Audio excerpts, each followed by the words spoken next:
18 डिसेंबर 2025च्या दिवशी मार्गशीर्ष महिन्याचा शेवटचा गुरुवार आहे आणि हा महालक्ष्मीचा दिवस मानला जातो. हा संपूर्ण महिना महालक्ष्मीचा मानला जातो. तर या दिवशी तुम्ही तुमच्या घरामध्ये नैवेद्य नक्की करा. हा नैवेद्य माता लक्ष्मी महालक्ष्मीच्या आवडीचा नैवेद्य आहे.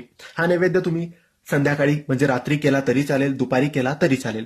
जर तुमचे मार्गशीर्षचे उपवास सुरू आहेत आणि तुम्ही जर 18 तारखेला शेवटच्या गुरुवारी उद्यापन करणार असाल तर हा नैवेद्य करायला अजिबात विसरू नका. आणि उद्यापन करणार नसाल, व्रत केले नसेल तरी महालक्ष्मीला प्रसन्न करण्यासाठी हा नैवेद्य करा आणि महालक्ष्मीला नक्की दाखवा.